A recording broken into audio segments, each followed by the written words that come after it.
How's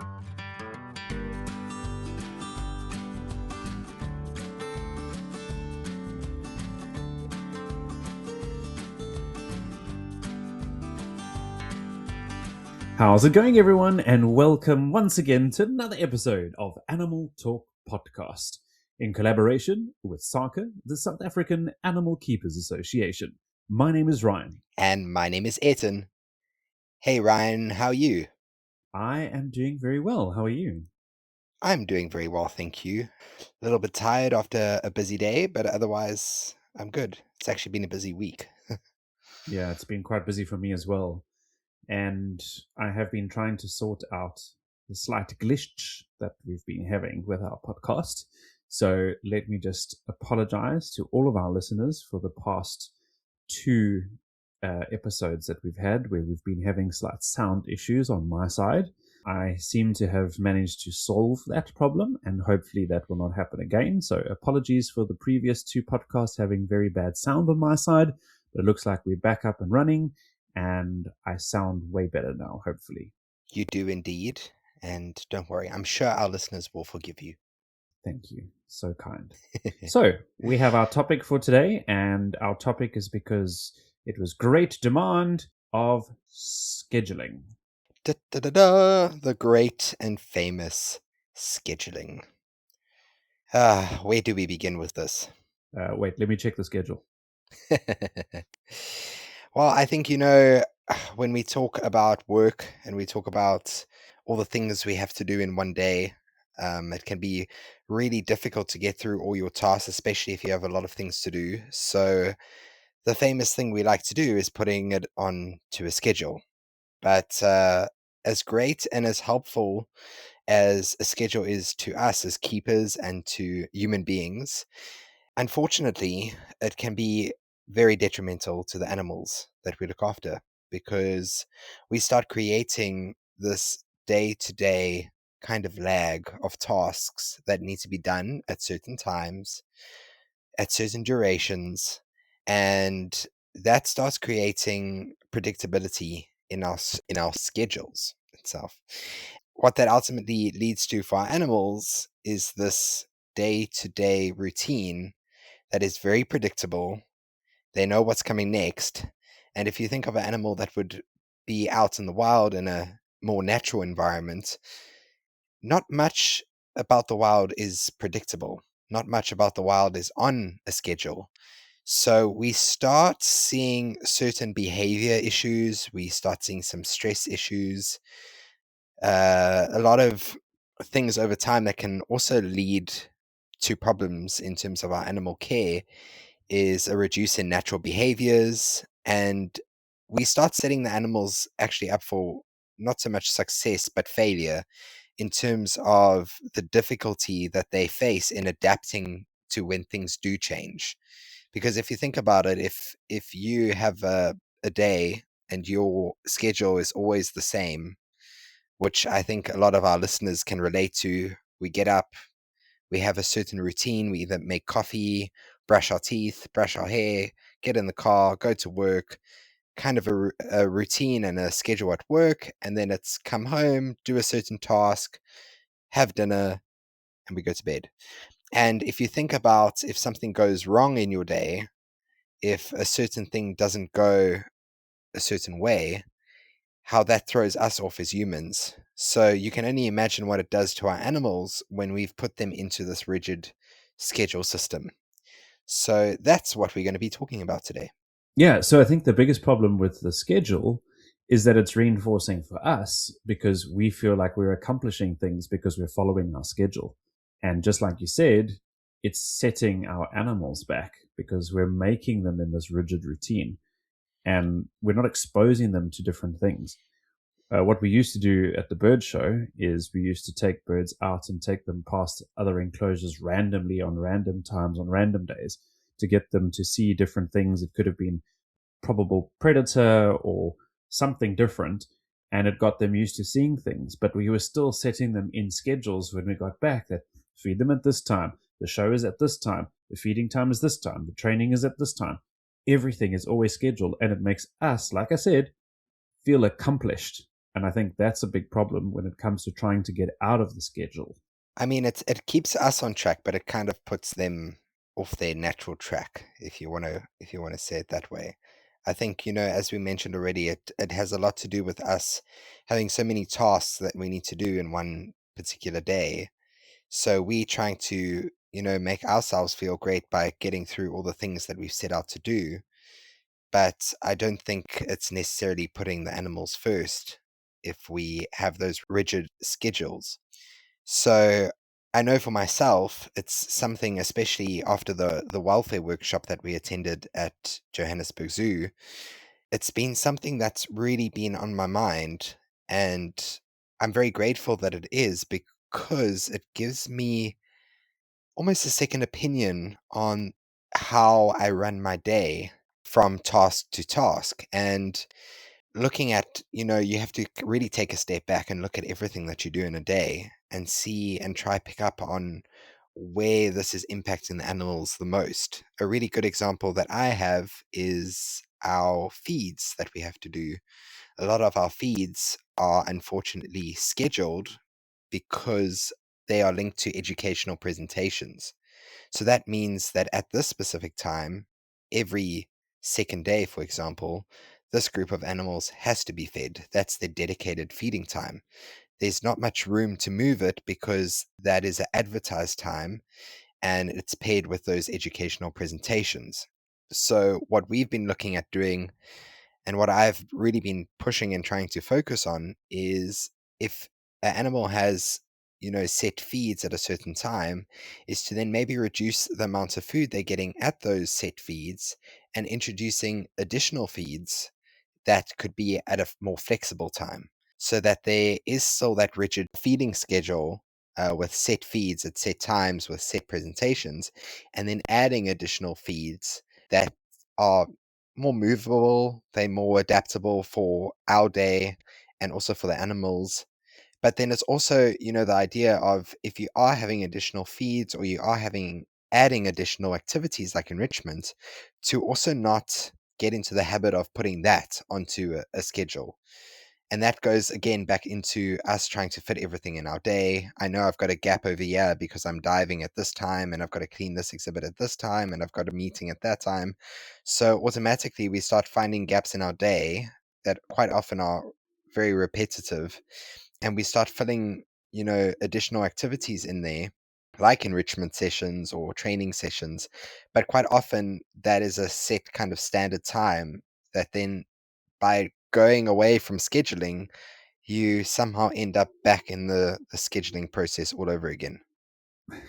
I, while you were talking, I had such a funny moment because while I was listening to you, my dog decided to walk past the door of my podcast room.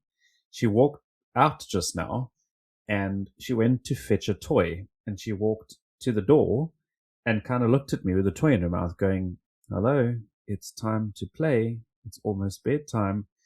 And that's because I've put it on a schedule. We always play at this time of the night before we go to bed.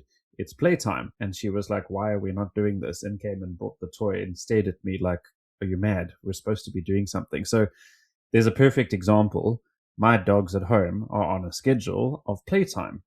And I can see she's quite annoyed with me because it's playtime now and I'm not doing the playtime.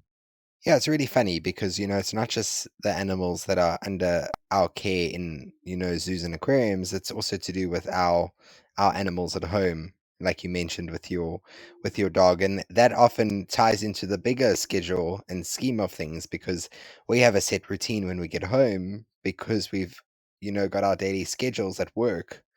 So often you're getting home at the same time and you also have a whole bunch of tasks you need to do. So it's it's really difficult to break away from scheduling, but I think we need to focus on just each and every day, take each day as it comes, and, slowly but surely, if you are very heavy in the sense of sticking to your schedule, then maybe start looking at small little ways that you can start changing and moving things around, and then as you progress, starting to move further and further with with other items as well. But it's definitely no easy task. I mean, we attended the workshop in October, and it's now in February.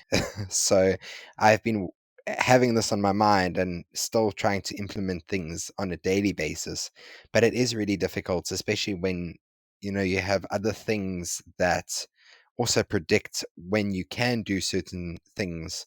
Like for example, with work, we know our facility opens at 9:30, so all our cleaning, things like that, needs to be done before 9:30, before the public come through. So there's certain tasks that are unfortunately already locked in place because you have to get them done before a certain time. So it can be challenging, but I think it can also be, really fun to sit and really just think about what you do on a daily basis, how you can mix it up, not only for the animals, but also for ourselves as keepers and as human beings. It can be really kind of stereotypical and boring of us to have the same routine over and over. So by us changing our schedules for our animals, often we actually making our schedule a little bit more enriching for us as humans as well. I'm so glad you said stereotypical because it's been on my mind the whole time while you've been talking, and I've been trying to figure out where I can slide it in. But, when we look at stereotypical behavior, sometimes the immediate thing we're saying is we need to do more enrichment. We need to try and get this animal to start doing other things. But actually, it could directly relate to our schedules that we are continuously doing because we may be running slightly late with something or not doing something, or we didn't walk past at a certain time, and the animal is now starting to go, what's going on? And that's when you start to see those stereotypical behaviors. So it's almost like a change in mindset of going, actually, there could be so many other different things at play here. And we really need to look at the whole picture and not just, oh, we need to do more enrichment. I think you've brought up one of my favorite topics, and that is enrichment. And especially this week, I've been thinking of new ways that I can enrich my animals that I work with. The challenge that I face this week is, for example, Thursday and Friday, I will be off because I've worked the past weekend. So that means I'm handing that area over to somebody else that's already running their areas, and they're taking on my area as an additional area to focus on for those 2 days. And when you think of enrichment, and you've got somebody who's already running with a lot, you're trying to set your animals up for success, but you're also trying to set your other keepers up for success as well. So what I like to do is I like to create the enrichment. So if it's an enrichment device that we fill with vegetables or things, I do that prior to me going off so that everything's prepared. But often what that means is we've already kind of scheduled what enrichment's happening on what day.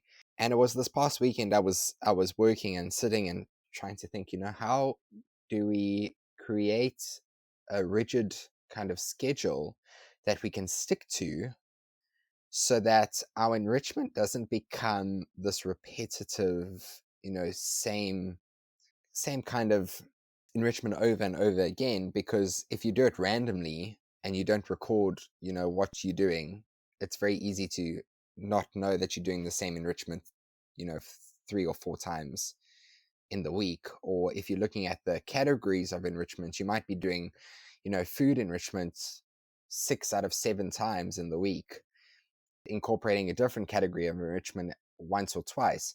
So it was really a moment where I had to really sit and look at all of this and how to incorporate all of this, but at the same time, incorporate situations where I'm not at work and my colleagues can still run with this. So looking at what a lot of other facilities do, they do have a kind of a schedule for enrichment, but then every week that schedule gets shuffled around to try and create adaptability for the animals, but also to create something that's kind of new and different.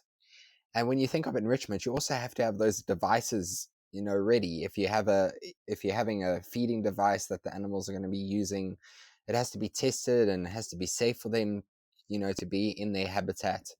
So it's quite the process of building up like a library of enrichment items And once you've got that library of enrichment items that are tested and it's safe for the animals to use and it actually works and you're getting the desired behaviors you want, then how do we look at incorporating that into somewhat of a schedule, but one that doesn't, become predictable for the animals, which I feel like that could be a whole podcast. Let's do a spin the wheel. You have to have a really well-built wheel, because if it keeps landing on the same enrichment item, you've got another problem. So, then it's called respin. Have you ever been on Temu on your phone and you respin automatically? It's been really challenging, and it's a kind of it gets a little bit frustrating after a while, because you're like, I just want it to be, as different and as kind of off schedule as possible. And I kind of feel like the more you try and move it off schedule, the more you put it back on schedule accidentally without realizing. So it becomes very complicated. The more you schedule it in. Yeah. So I think the best way about this for this episode is, let's put it to our listeners, because I think this is a lot of times the things that people are trying to figure out themselves. So if anybody has got some really cool ideas for us, and how you don't schedule everything, and how you get around the scheduling thing, and how you change your enrichment up, comment in the comments. Let us know via any of the platforms, because this will give us a good idea of what people are already doing, which will be really, really cool to hear.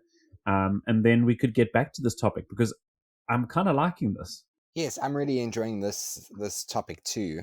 I feel like enrichment scheduling could also just be its own podcast altogether. Some examples that I think I can maybe give our listeners on some things and issues that I've had around scheduling, just to give you a glimpse into the problems you can have down the line. So we've already chatted that we have scheduled feeds at certain times so that public are able to see certain animals being fed.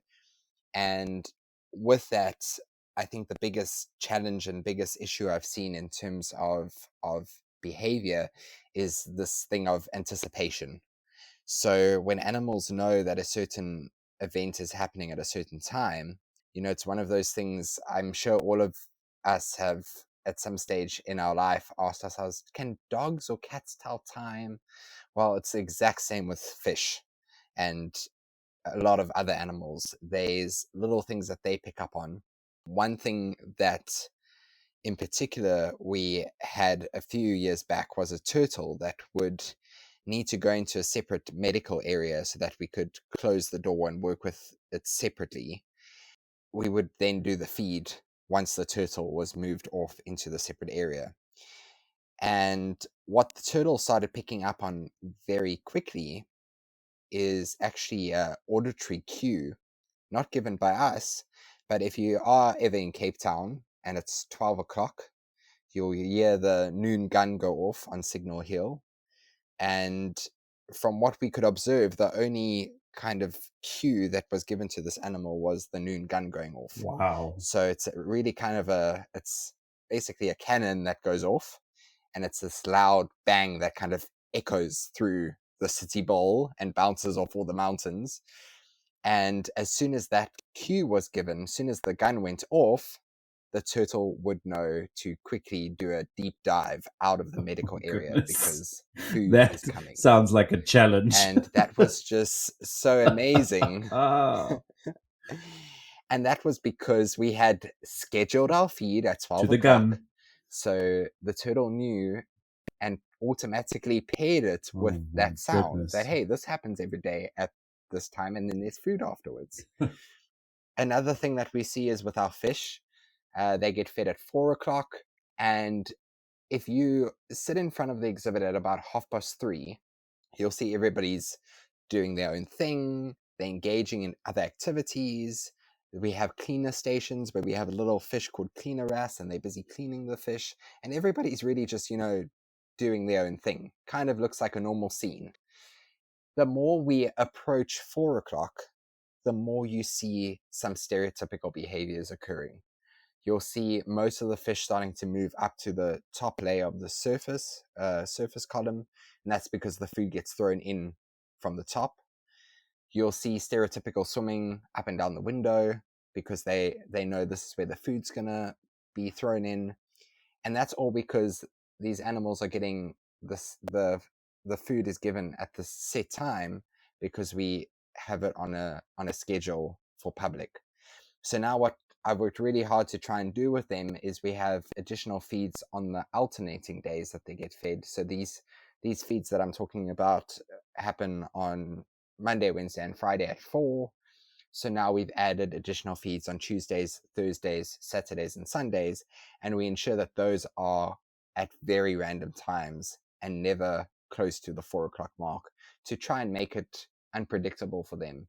Also then thinking about, how do we incorporate enrichment into feeding? So do we take some food, tie it to rocks, and we sink it in the exhibit? Do we have attachment points in the exhibit that divers can go down and tie some food to so that it's presented in a different way? So there's so much that we can do getting away from scheduling. If you think about even the example I gave now with feeding, it's not even about the time necessarily that you feed your animals. It might be it's so on schedule to throw the food in. Why are you throwing the food in all the time? Why can't you put it in a feeding device? Why can't you sink the food? Why can't you? So there's so much that's built into us to have the schedule of how we do things that often it plays a role, not just in, time wise, but how we actually go about doing enrichment or how we go about feeding our pets at home. How many of our listeners, you've got a pet at home and they have a set feed bowl, and that set feed bowl is always how you present their food. Also, it's always presented in the same spot because that's where your dog always eats. And that's all built into a schedule. So there's so much more that we actually need to unpack. It's not just moving times around, it's about actually how we do everything. Definitely. And while you were talking about you feed at a certain time and put the bowl in a certain place, I have a goat at home, and something very strange happens. And this has to do with how they actually tell time, because they do kind of have an idea of what the time is, but they don't obviously have a watch. So they look at environment changes, so that how the sun moves and the time of the day. However, certain things happen and we get cloud cover, dark clouds, and the light of the day changes.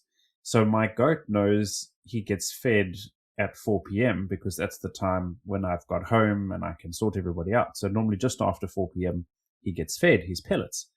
However, if I'm at home off or on the weekend and it starts to get overcast early-ish, he will start crying for food way before the time. But if it's a big sunny day and everything's like a normal sunny day, he'll only start sort of making noises and trying to get my attention closer to just after 4 p.m. So that's also quite interesting. They do pick up on the environmental stuff. Definitely. That's, got to thank the clouds for that. I think, something that I just thought about when you mentioned that was a lot of the time for us, like in the aquarium setting, all of our, or most of our smaller exhibits are all indoors, which means that they are under artificial light. So that artificial light is very controlled. It's very, much a routine because we open at this time, the lights need to come on so we can do our cleaning, and then we close at this time and then the lights go off. So your scheduling, as I mentioned, isn't only about your enrichment. It's not only about when and, how you feed, but it's very much the whole bigger picture that you need to look at, like environmental factors. You can think about specific species that need specific temperatures at certain times of the year because that's what they would be used to where they come from. Because it's easier to put on our schedule that we heat an environment a certain way, we need to take into account their natural schedules that they would be used to versus our artificial made up schedules that we kind of want to imprint on them because it works for us. Yeah, we could go into a very long episode if we continue. So I think this needs another episode quite drastically. So I think let's do this. Let's pitch it to everyone, all of the listeners. If you are working in the industry and you have animals. Even if you have pets at home and you figured out a way how to get around the scheduling and how to sort out all of that, let us know. Let's talk about it. Let's get involved, and let's bring it up in the next episode where Ayrton and I can talk about scheduling and everybody else's ideas about it. So if you are interested in getting hold of us, you can comment on our podcast on any of the platforms. You could also send us an email at animal.talk201@gmail.com. And we also have all of our social media. We're pretty much everywhere. We're on Facebook, Instagram, LinkedIn, and YouTube. Please, on our YouTube page, please go and subscribe to our channel, and also like and share our various social media posts. And our handle is at Animal Talk Podcast _ZA. Yeah, comment, send your messages, like, share. Let's get going on this schedule, and let's try and get everybody's input. It'll be really cool to hear from everyone, and we really do like to hear from our listeners, right? We do indeed. Looks like we're going to have a scheduling part 2. Yeah, we'll have to schedule part 2. Well, you know what? From me, animals are our passion. Thanks everybody for tuning in, and remember that our quality of care is their quality of life. Bye everyone. Bye. So that there is still that rigid schedule. Oh wow, this is going to be a long podcast. Oh, I love it. Schedule. I shall schedule my schedule. Okay, try again.